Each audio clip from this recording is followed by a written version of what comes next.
ایک نجی چینل پر علماء نے دعویٰ کیا ہے کہ مولا علی علیہ السلام کو نبی صلی اللہ علیہ وآلہ وسلم نے جن قبروں کو زمین کے برابر کرنے کا حکم دیا تھا وہ کافروں کی قبریں تھیں، نہ کہ مسلمانوں کی۔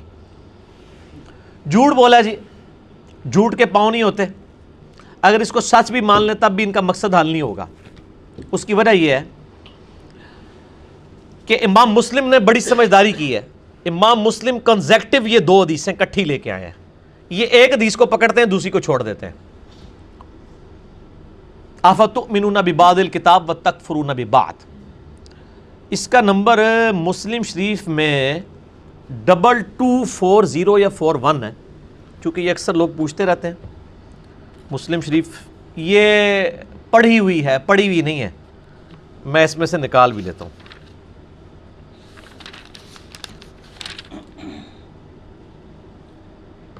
ہاں جی، یہ دیکھ لیں جناب، 2240 ٹھیک ہوگا جی، اور اس سے پہلے ہے 2239، یہ کنٹینیوس آگے حدیث چل رہی ہیں۔ اس میں الفاظ یہ ہیں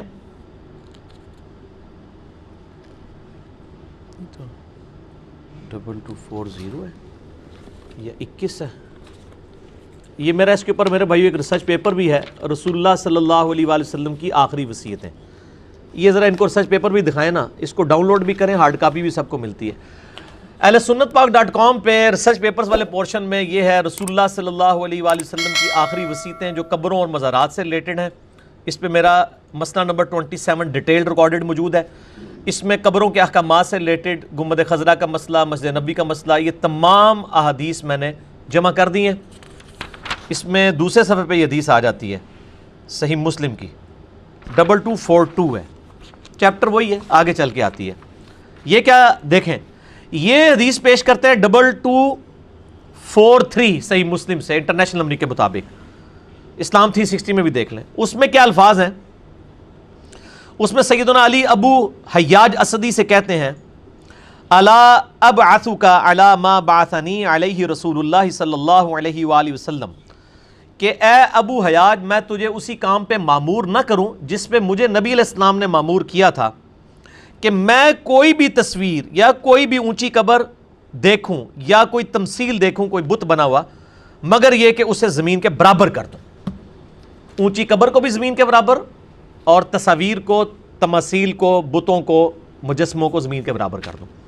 وہ کہتے ہیں یہ حضرت علی کو نبی علیہ السلام نے حکم دیا تھا کہ کافروں کی قبریں اور کافروں کی بنائی ہوئی تصویریں اور یہ ساری آپ ختم کریں، مسلمانوں کا حکم نہیں دیا تھا، اور مسلمان تو بناتے ہی نہیں تھے، مسلمانوں کا کہاں سے دینا تھا۔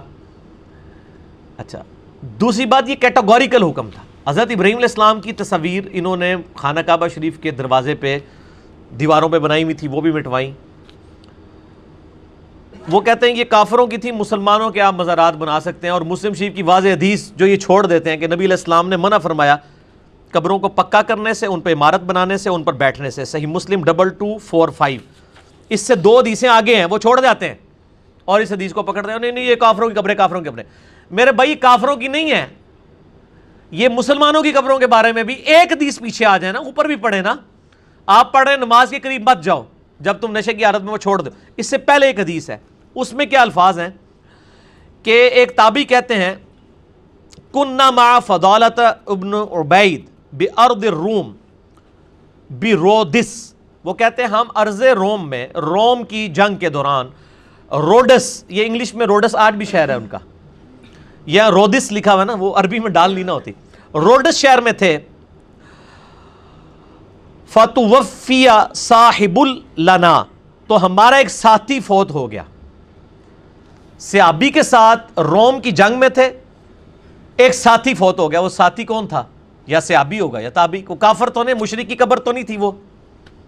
تو کہتے ہیں فامر فضالۃ بقبر فسویہ، کہ فضالہ ابن عبید نے اس کی قبر بنانے کے لیے حکم دیا اور کہا کہ اس کو برابر کر دو، اور پھر فرمایا ثم قال سمعت رسول اللہ صلی اللہ علیہ وآلہ وسلم یأمر بتسویتھا، اور پھر انہوں نے کہا کہ ہمیں رسول اللہ بھی یہ حکم دیتے تھے کہ قبر بنا کے زمین کے برابر کر دیا کرو۔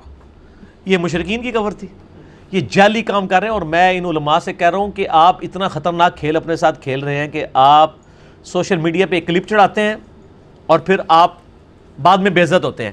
اسی حدیث سے اوپر والی حدیث آپ پڑھ کے پبلک کو نہیں بتا رہے, ہم تو دونوں بتا رہے ہیں کہ صحابی کا ساتھی فوت ہوا, صحابی اتابی, اس نے زمین کے برابر قبر کر کے پھر آگے انہوں نے کہا کہ نبی علیہ السلام ہمیں حکم دیتے تھے کہ ہم زمین کے برابر قبر بنائیں.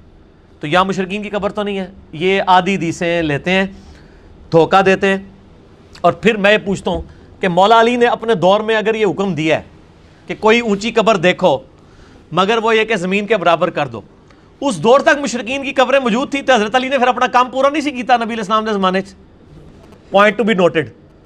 حضرت علی تو چوتھے خلیفہ ہے نا. حضرت علی تابی کو کہہ رہے ہیں میں تمہیں آرڈر دیتا ہوں. رومن پرشین امپائر تو پہلے کی گر چکی تھی, کوئی مہم بھی نہیں تھی جہاں پہ حضرت علی گئے تھے. تو وہ جو مسلمان تواڈے ورگے مسلمان سن نا جڑے بناندے سن مزار شزار, وہ حضرت علی نے توڑوائے سن. مشرکین کی قبریں تو نہیں تھی, کیونکہ حضرت علی اپنے دور خلافت میں کہہ رہے ہیں تابعی سے کہ میں تجھے اسی کام پہ مامور کرتا ہوں. اور مامور کون کرتا ہے؟ خلیفہ وقت, حاکم وقت, جس پہ رسول اللہ نے مجھے کیا تھا. نبی علیہ السلام نے اگر اپنے زمانے میں مشرکین کی کرائی تھی تو پھر وہ تو ختم ہو چکی ہیں. حضرت علی نے اس وقت کام پورا نہیں کیا ہوا تھا, نعوذ باللہ. تو یہاں پہ بھی جن لوگوں کی یہ غلطیاں تھیں. باقی مسجد نبوی گنبد خضرا کے حوالے سے میں نے ڈیٹیل لیکچر دیا, مسئلہ 27. آپ یوٹیوب پہ جا کے لکھیں مسجد نبوی, مزارات, گنبد خضرا, کوئی نام لکھیں ساتھ میرا وہ کلپ کھل جائے گا. اس میں صرف ایک ایکسیپشن ہے کہ نبی علیہ السلام نے ایک بالش تک یعنی 9 انچ اونٹ کی کوہان جتنی قبر اونچی رکھنے کی اجازت دی ہے, زیادہ سے زیادہ. باقی قبر پہ آپ نشان رکھ سکتے ہیں, سائڈ پہ پتھر رکھ سکتے ہیں, وہ ابو داؤد میں موجود ہے قبر کے پہچاننے کے لیے. نبی علیہ السلام بھی اپنی والدہ کی قبر پہ 50 سال کے بعد گئے, وہ قبر موجود تھی, نشان رکھیں, سائڈ پہ پتھر رکھیں. صحیح بخاری میں پورا نبی علیہ السلام کی قبر مبارک کا ذکر ہے, 1390 نمبر حدیث. سفیان تمار کہتے ہیں کہ میں نے نبی علیہ السلام کی قبر دیکھی ہے اور ابوبکر عمر کی, وہ ایک بالش تک اونچی تھی. ایون احمد بریلوی صاحب کی قبر بھی ایک بالش تھا, اور ان کی قبر پکی بھی نہیں ہے, کچی ہے, کیونکہ وہ قبر کے پکا کرنے کے مخالف تھے. آپ دیکھ لیں. ٹھیک ہو گیا جی. تو ہمیں تو جس کی بھی پازیٹیو بات ہے ہم اس کو ہائی لائٹ کرتے ہیں. باقی ریسرچ پیپر بھی پڑھیں اور مسئلہ 27 میرا دیکھ لیں.